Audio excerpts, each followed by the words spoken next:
Here we go. Plant power disruptors. Plant power disruptors. Plant power disruptors. Plant power disruptors. Plant power disruptors. Plants and pigs and veganism advocacy.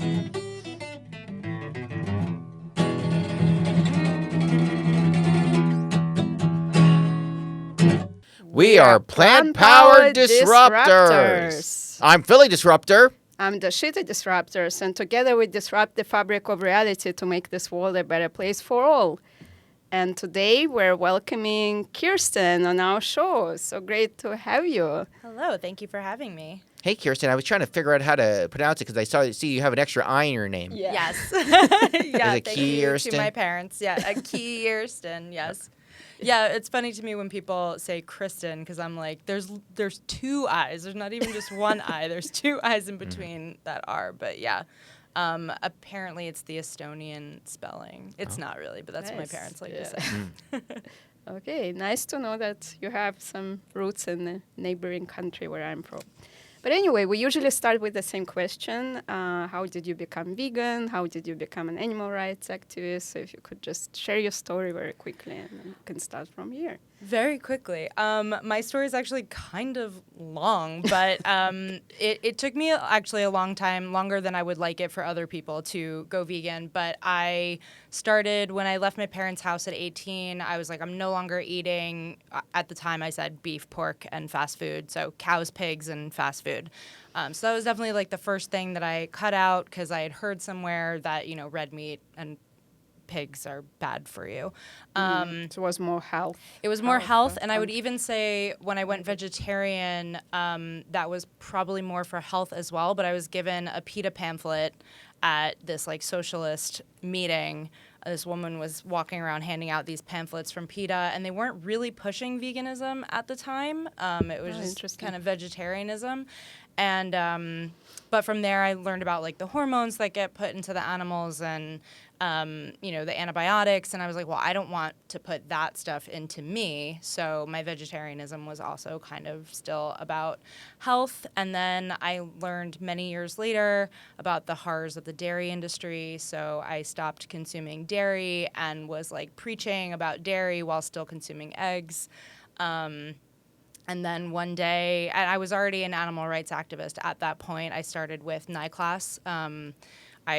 We moved into our apartment that's kind of near where the hack line used to be. And so I was walking by quite a bit, and I just thought, like, they look so miserable. Somebody needs to do something. And then I learned that somebody was doing something, and then I got involved.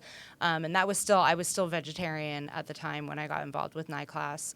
And then from, being an animal rights activist, being an ovo-vegetarian, still consuming eggs, one day I was just like, why am I doing this? Like, and I'm like, it seems so silly. Like, why don't I just cut out the eggs? And so I just the eggs, I learned about the horrors of the egg industry after I cut out eggs. I was just like, I should just be vegan. Like, it seems silly to be ovo-vegetarian. Like, and then... That's the easy answer. Yeah, so, and then I learned about why I should have cut out the eggs a long time before. But so for me, it was definitely a slow process. As social media got better and popular, we all started seeing more things. So because I went vegetarian before, not before Facebook, but like, before Instagram, before a lot of things. So Yeah. Similar story in 2000, well before all of well before, All right, I have a question. Well, while you're on the topic of activism, we know that you've been involved with a few initiatives beyond your music. Can you tell us about some of them, i.e. Like the New York City March of Silence? Yeah. So March of Silence is something that was actually started by a group of activists out in LA. And they had their first march in 2018. And I guess through the algorithm, I started to see their promotions of their march, and I reached out to a few people that I trusted as like organizers, and I was like, maybe we should do this in the future. And I think it was my husband who was like, why don't we just do it this year? So when they had their first march, we also had our first sister march, and I really loved. It was sort of the first time that I saw an animal rights group and march putting together human rights and the planet as well. So from there, we were able to do like themed marches around like Thanksgiving, and we didn't just make it about, you know, the slaughtered turkeys. We also made it about indigenous people, and yeah, we were able to kind of like take these different themes of like our food system and how it's bad for not only the animals but for marginalized people. And it's kind of the first time that I saw a group doing something like that. So I really appreciated the mission of March of Silence. So that's kind of why it spoke to me, and I felt like it was something that I wanted to take on. I actually used to do something like kind of like what you guys do, but in video form. That was sort of my first thing, was this YouTube series called V for Veganism, and my friend, it was her brainchild. She was the videographer, editor, but she needed a host, and she reached out to me. We connected through music. She had done some of my music videos, and then in one of my music videos, I'm wearing a Not Your Mom, Not Your Milk shirt, and we didn't know that each of us were vegan, and she reached out to me. She was like, are you, and would you like to like help me with this show that I want to work on?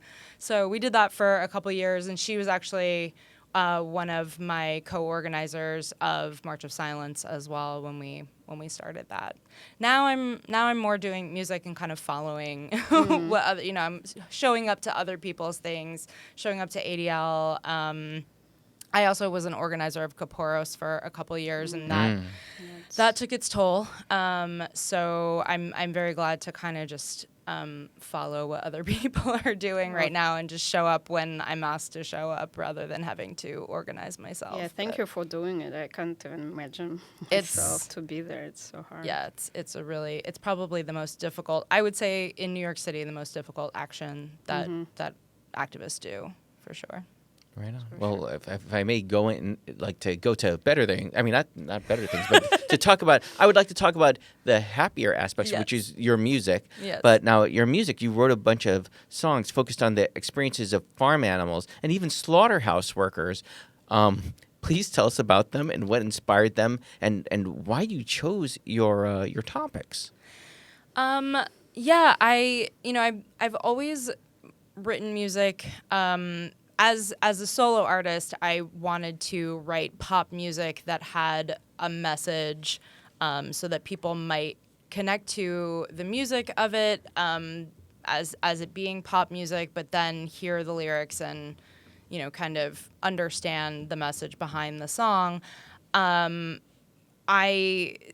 couldn't really figure out how to get there, I think, until my album, There Are No Cats in America. And I think because I was a little afraid to really say the things that I wanted to say and just not hold back. And my producer, I have to give him credit, like he also gave me that, he gave me the ability and the room to be comfortable sharing not only my experience, but the way I see the world and say it exactly in the way that I wanted to say it.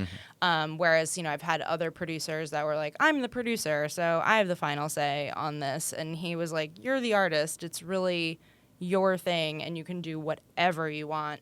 But I had to do some artistic work before I could get there.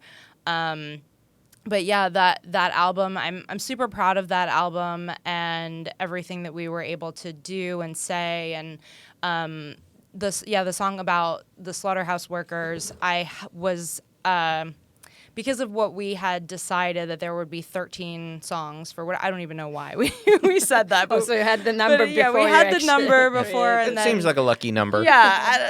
The number. But I knew I had to write one more song, and I was kind of commiserating with, or not commiserating, but I was, you know, telling my friend Maureen, who started this initiative, Leave in Peace, about the fact that I had one more song to write. I didn't really know like what I was going to do. And she said, please write a song about the slaughterhouse workers. And I was like, done. And challenge accepted. Yeah. And so I took the idea of her initiative, being that she tries to help slaughterhouse workers find other employment, which also is a very difficult thing to do when you're undocumented. If it's something that you were brought into from either your family or like your community, it's really not the easiest thing to break out of. So the idea in the song is called Like a Dream, and the idea in the song is that this person fully knows that what they're doing is wrong and it's affecting them in every possible way. And I talk about the addiction and PTSD and these things that slaughterhouse workers experience because they know that they are killing. And in the song, he's essentially apologizing to the animal that he's hurt. They're even in some situations they have children doing this. It's crazy. Yeah. They have children working there. I don't know if they have children doing the actual. Well, I guess it depends on the country that you're in. I'm talking about the United States of America. I know. Children? I know Children, they have children. they changed laws so they could have children working on there, and a lot of migrant children working on it. They have a lot of migrant children working. I've seen photos of them like cleaning up the slaughterhouse floors. I don't know if they're doing the actual killing, but they're definitely there, and it's horrific. That's so traumatic. I don't know how.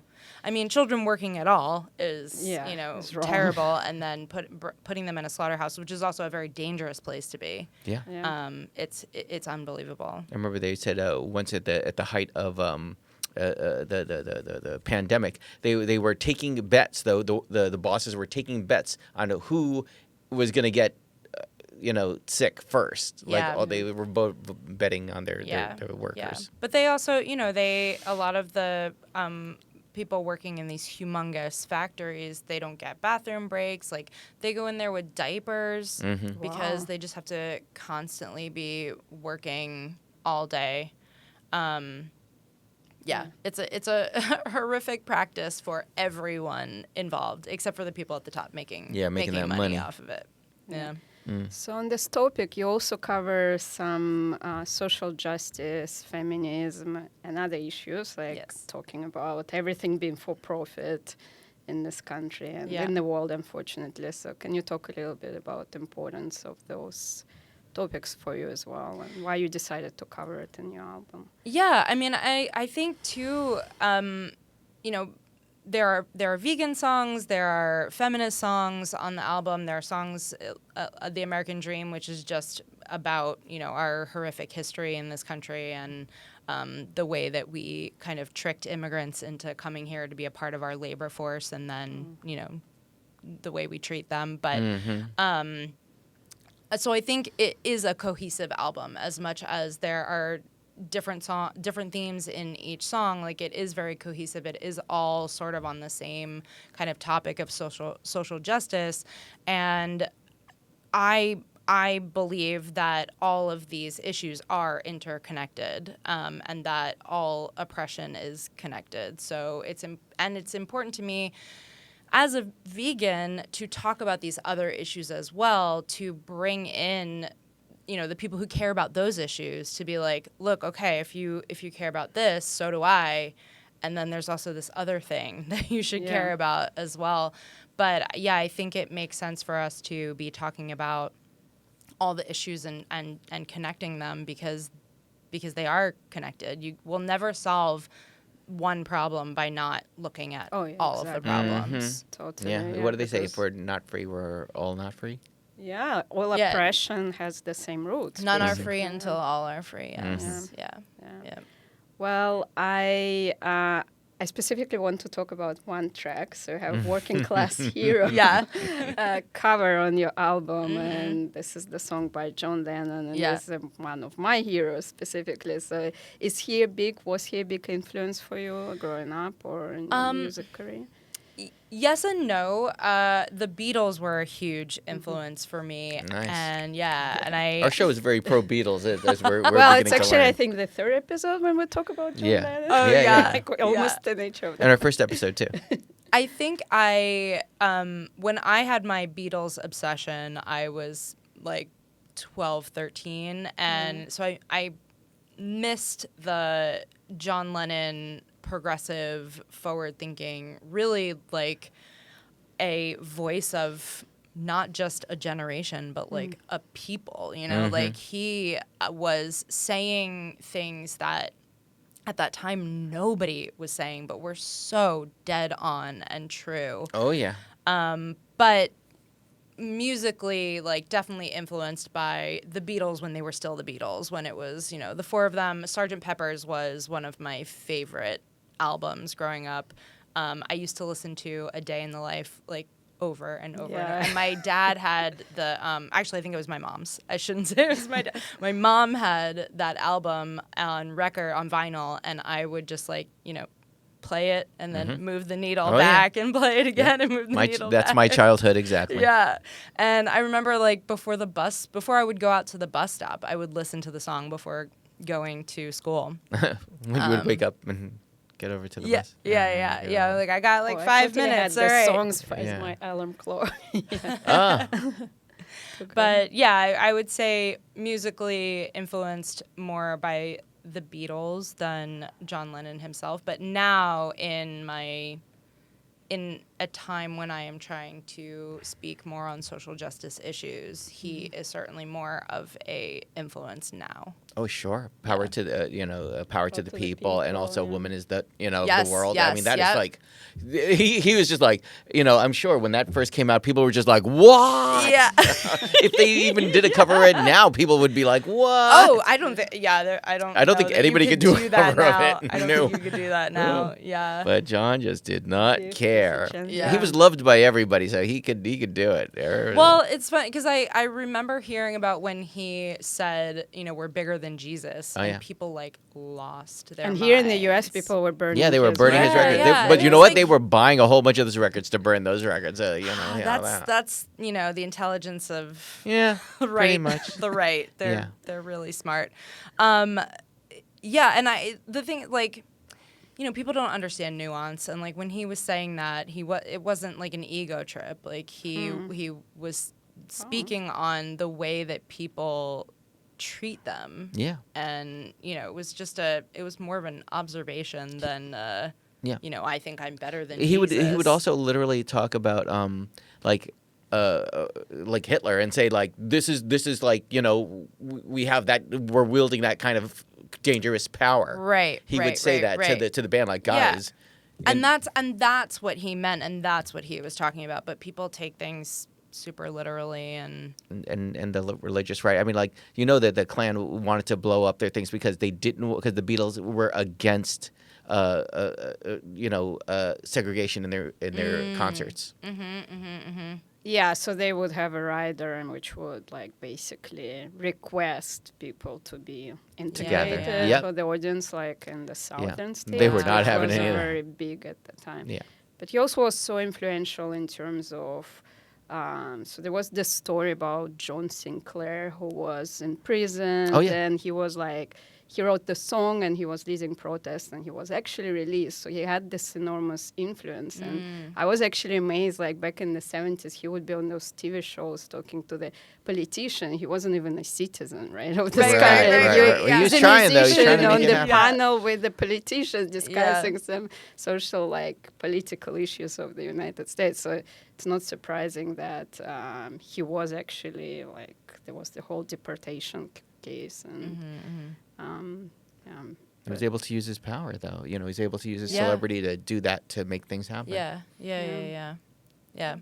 I could not get through that new documentary though, where they're just like rehearsing for 4 days. Oh, see, I couldn't get through it. there's some But there's it some is, good yeah. stuff in there, though. Yeah. I was like, this is just 4 guys rehearsing and like figuring out like the song. I'm like, I wouldn't want to sit through that for anybody. Like, nobody fun, wants to sit especially there while having coffee. Yeah, and if you're I think if you're a super big Beatles nerd like us, yeah, for sure. I was like, I feel like I'm sitting at a rehearsal and I'm wondering when it's over. But I'm glad you enjoyed it. All right, so all right, here's a question. Yeah. Your new EP should be dropping in November, right? And Yes. it's focusing on the loss of your brother, and it touches on mental health issues as well as processing grief. Can you share about some of those new songs? Yeah. So the first single that's coming out actually on October 13th, that's like the lead single. It's called Beyond the Bad. And that one sort of touches on my understanding of my brother growing up. He was 10 years older than me. So, there were a lot of things that he did that, like, as a kid, I didn't really get, that now makes so much more sense to me, knowing that he was diagnosed very late with bipolar disorder. He was he wasn't diagnosed until he was 35, so he had been self-medicating bipolar and also anxiety, and I believe those are two different things. I don't think one was related to the other, but he self-medicated with alcohol, also I believe drugs as well, but it was more alcohol. And when he took medication, like, it made him feel, I don't know, just not himself. So it was like kind of, medication wasn't even an option by the time he got to the point where they were like, this is what you have and this is what you should take for it. So yeah, Beyond the Bad is just kind of me expressing that I didn't understand why he couldn't change. And I think a lot of people in my life and his life, like, didn't necessarily understand that either. Didn't understand why he couldn't just stop drinking. Didn't, understand, like, thought, like, oh, if he really wanted to change, like, he could have. And it's so much more complicated than that. The disease is real. Yeah, and like we're finally getting to a place where we're willing to talk about these things. But growing up, I mean, my brother was born in '72, so like, and you're growing up with parents who, like, my dad was born in '44, so my dad's not gonna talk about any of this stuff. My mom actually grew up with an alcoholic father, so she couldn't handle the alcoholism. Yeah. And no one was willing to really have an open conversation, and I was too young to really understand. And, like, does my 25-year-old brother really want to have a conversation with his 15-year-old sister? And he tried to protect me from a lot of that stuff as well. I know my younger brother actually got to see a lot of things that I was never privy to. Just in terms of, the drugs and the alcohol. I guess he thought, like, he's a boy, he can handle he it, can tough it out. but I need to, like, protect my little sister. But yeah, and then the rest of the EP comes out on November 10th. Will this be on Bandcamp or anything like that? It'll be on. It won't be on Bandcamp, but it will be on all the streaming platforms. I believe you can download it on Amazon. You can download it on iTunes if that's still a thing. I think it's still a thing. I just encountered Yeah. recently. I mean, I've thought about not putting it on all the major platforms just because of how much they screw artists over, and just putting it on Bandcamp. But then it's like, who's gonna find it? Like, it's I don't know. It's really tough for an indie artist to get their music out there. The algorithms are working against us. They want us to pay for everything. Ridiculous. Pay to boost posts so that people will see our stuff. Same with, like, Spotify and Apple Music. Like, the music that you see all the time, it's because the labels are paying. They have a working relationship with Spotify, with Apple Music. So they're getting their artists on the major platforms. And it's pushing indie artists. Like, if you don't have money to pay to put yourself on a major, like, playlist or something like that, then you're not So going it's to get only anywhere. if somebody searches for you, right, on Spotify. Basically, yeah. But a lot of people use it, so I can say, hey, you have your Spotify on your phone, you can easily look me up right now. So, and they'll come to gigs. Hopefully, Yeah, that's yeah. the. Yeah. That's You know what? They say that's where the rock stars make their dough off of gigs.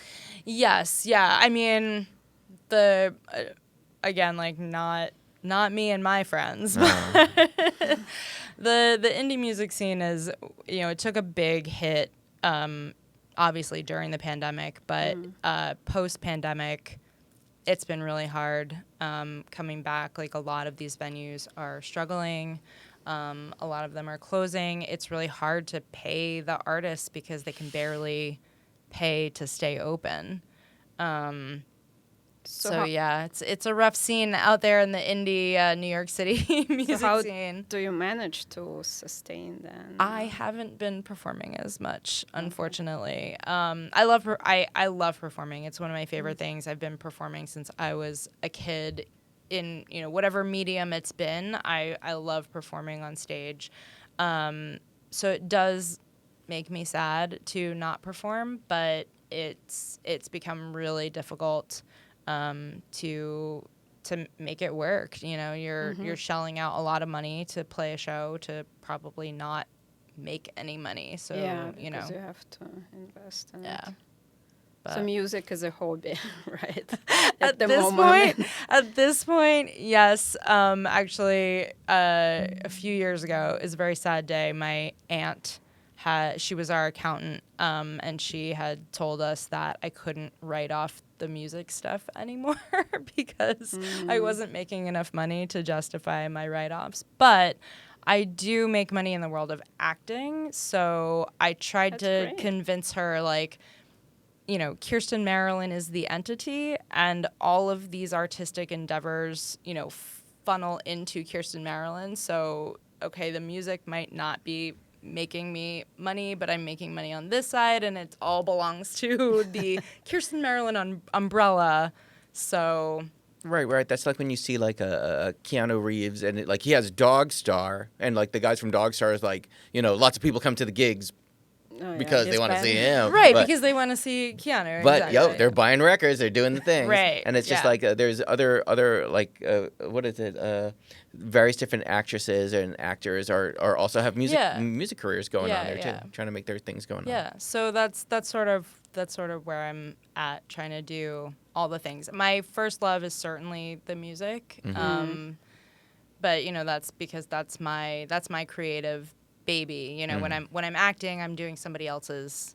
I'm just like a cog in the wheel of somebody else's creative brainchild. Whereas with the music, it's mine solely, and I have all the control. And so I do. That is my first love for sure. But yeah, at this point, it's like the music's more and more of a hobby. The acting helps keep the lights on. Yes, and exactly. It helps us get some healthcare. But can you share about your acting? Like what specifically do you do in that? I mostly like film and television. I have been on several television shows. Can you mention any? I can. We could look up your IDBM. I can. I don't think that SAG is gonna get mad at me for. I was on a show called Hightown. The show Mr. Robot. I had I love that show. Do you? I had a very small part, but I was there. I did all the table readings for every episode, so I got to hear the episodes before they aired, and I got to be around the table with all the actors, which was really cool. Yeah, that was a fun little 4-season experience, and I was just on this one. I don't know. I just was on Dr. Death, which hasn't come out yet because the actor strike, because we've been on strike. Right.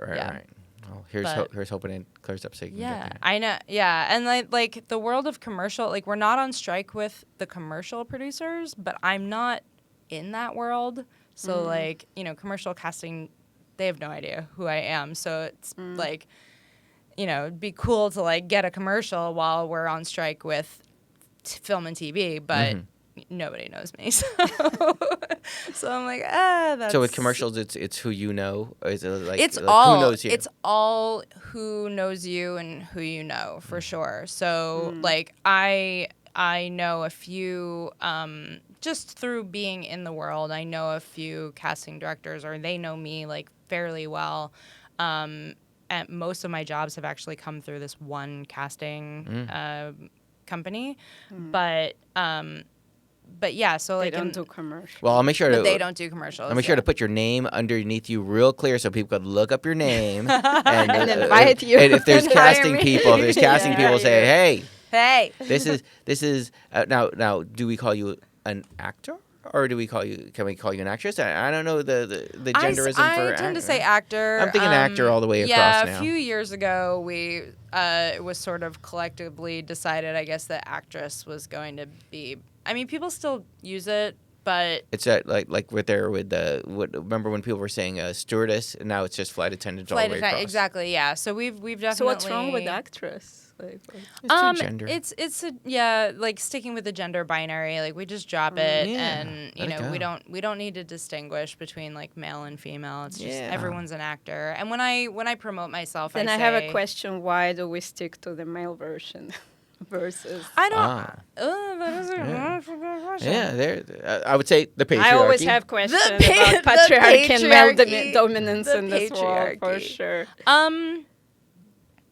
I don't know. Look at you, look at you, Dashida, I don't disrupting have it- stuff I- again. I don't have an answer to that one, but yeah, I mean, I call myself an actor. I Okay. say, actor, singer, songwriter, actor, activist. That's kind of Okay. my like That sounds- tagline. That sounds like a good combination of things Yeah. to be. New Yorker. Here, New here. Yorker. Cool. So shall we? Want to wrap? All right. Anything else you would like to share about your new upcoming? I think something I've noticed definitely. So this topic of loss, I mean, both mental health and loss has become much more prominent lately. Yeah. We actually recently we went to see the comedy show, which was called Sorry About Your Loss. Yeah, So something you wouldn't expect Yeah. from the comedy show, like to be about the loss. That sounds so awesome. Like I Yeah. would love to see that. Yeah, you could tell he was really working through it. Like he'd done the work Yeah. and been Yeah. able to like process that and talk about it. It's so important to talk about these things because if we don't, then we feel alone, and that is not good for our mental health. Like, I'm processing the grief of the loss of my brother. I'm doing it very openly, and I talk about it all the time, and I'm talking about it because I have to, because I'm writing multiple songs about it, and I probably wouldn't talk about it as much if I weren't working on this EP, but it's helped me to process so many things about our relationship, about who he was and why, and in thinking about, all of it and how, what words to use and what lyrics to write and what's the right way to say something, it's actually opened my eyes to a lot of things as well and a different understanding of memories that I have had. And then I think about my dad who isn't really talking about it at all. And I worry for him, especially, that was his son. Like, I can't even imagine what that feels like to lose a child. And it doesn't matter that my brother was 48. Like, that's still my dad's firstborn son, and he can't even really talk about it, and it's unfortunate. It's unfortunate for him, and my heart hurts for him because I know he would probably be better off if he did just express his feelings and talk about it, but he's of that like silent generation, Right. so they don't talk about things. And the more that you talk about it, the more that it breaks the stigma of that. Exactly. And it also Exactly. inspires other people that listen to your music and say, I also have empathy for that situation because they might have a situation in their life that's similar. Absolutely. When I did a song with a friend of mine, it's called Good Grief, and we actually had wanted to collaborate for a long time. Our writing styles are very different. She's more folk, and I was more like electronic, more kind of rock, pop stuff. And we didn't even know, we were like, we want to write together because we're fans of each other, but what do we even have in common that we could write about? And she had lost her father like just before the pandemic, and then after my brother passed, we were like, well, now, So now you we have have something something in in common. In that Venn diagram, Yeah. we have something right in the middle. Yeah, so we decided to write this song, Good Grief, which is we each take kind of two sides of society, and she took sort of the lighter side of like, you don't have to process this right now, and you can take your time to process this, and you know, it's gonna keep coming. You know, grief comes in waves and it never really goes away, and that's sort of what her character in the song is talking about. And I'm the more like governmental, societal machine that's like, your time to grieve was a week. Why are you still grieving Well, about you this? have to be back. Yeah, and you have to wherever. go back to work. You Yeah. have to go back to your life. You have to go back to the things that you're, you know, your Keep producing. responsibilities. Keep producing, and so it's just kind of us like, we're not really fighting in the song. It's sort of like we're both at the same time like saying these things, and it felt more to me that we were putting this on a person who's being pulled in both directions of like, I need to That's- continue yeah. grieving, but also I have to get back to my job and, you know, this life that I have built. That's definitely how I felt. Like my company is kind of like very like supportive. They sent flowers to me, but at the same time, while I was like arranging funerals for my father, like my manager was like, "Oh, what should I respond to the VP?" So it's like, Yeah. to your point, yeah, we kind of become more in the society, allowing people to talk about it and be more open and give them more time. But in reality, it's just. Right, because we It's have not access always- to people yeah. now, too. We have, Yeah. like, so much more access to people. So it's like, I know you're over at the funeral dealing with this, but But I since still you have need your it from iPhone you. on Yeah, I you. still need this. Yeah. They for would it love be us to there. be a 9 a.m. to 9 p.m. society. They Yeah. talk about that. Or, like, 24/7. Yes, Go back for to sure. for profit. But I also think like having gone through the losses in my life, like before I actually experienced it, for me was even unimaginable. I couldn't even imagine what it takes, and I didn't know how to react. Like when my friends, like when I was back like in my 20s or 30s, my friends would like lose their parents. I didn't know what to say. I didn't know how to support. So I think that's why it's so important for us to share those experiences, not only for those who can relate and who had similar experience, but for people who have not, but they also, they want to help and support, Yeah. but sometimes they don't even know how. So I think it's very important for everyone. Well, what do they say, too, that, like, all this stuff that we've created is just a distraction from death? Because we don't want to think about it and we don't want Yeah. to talk about it. So we created Want to all these face little it, yeah. distractions. I guess it's working. It's it's working, yeah. But you know, and that, yeah, to your point, I remember my boyfriend when I was a freshman in college broke up with me because his grandfather had died, and my reaction was just like, well, he was old, like that's Wow. that's what happens when you know. And I could not understand Comprehend, and comprehend, what he was going through, and because at that point I had not, like, anybody old had already died when before I was born, yeah. and I hadn't lost anybody yet. So, and my parents never talked to me about it, to the point where when they would go to funerals, they would get a babysitter for like me and my brother, or they would leave us home. Like we never went to that stuff, and we never talked about it. Right. And So there was no sympathy Yeah, I had no and definitely no empathy. empathy and no understanding to be able to sympathize with his situation. I also I didn't have grandfathers growing up, so like I don't know, I just like couldn't make the Relate, connection yeah. and like relate to it. And yeah, so that was a horrible thing So, that I so- did when I was a freshman in college. So parents trying to protect the child from death creates a situation like this. Yes. So I guess what Yes. is the solution for that? What can parents do? I think the solution is being very open and honest about life and death and the reality of it. And, you know, a child is going to eventually experience this. So what's the point of protecting them Yeah. from it? Acceptance is the key. You know, like, I mean, yeah, if it's your, friend that I never met, and you're going to, like, as my parents, if it's like my parents' friend that I don't have a relationship with. But at the same time, like, maybe that's the best funeral to go to, because I'm not going to be so upset about it because I don't know the person, but at least I will have the comprehension of like this is what it is and this is what happens to people. Yeah. And also, like, say, for example, pets. There's a lot of people that, like, I know some friends that just lost their cat, and it hits hard. For real, hits hard. Because that's like, you've been through the world with this pet, this companion. This companion, your for family real. member, It's yeah. like, a family member. It's very deep. And so through that, then you could also gather more empathy, gather more understanding. Yeah. Is there a way? Yeah, I think so. I mean,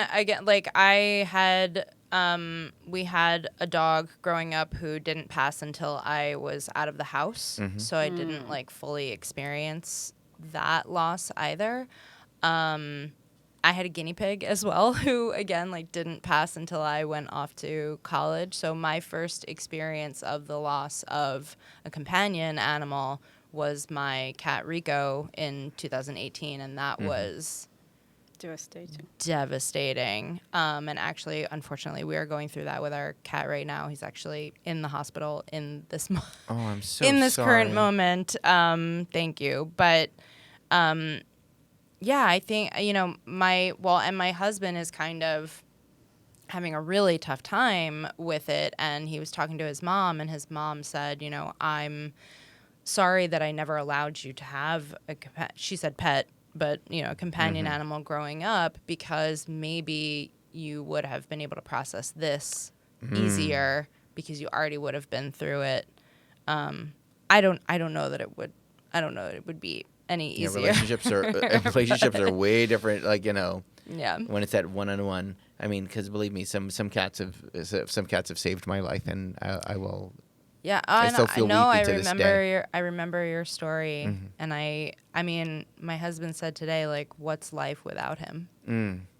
I understand. I had a pig, and she died at 2012, so it was like more than 10 years ago, and I still miss her. I still see her in the dreams very often, and I still like, it just stays with you forever. Yeah, It's a rather beautiful pig, I must admit. I've seen the pictures. Aww. Thank you. What was their name? Yuki. Yuki. Oh.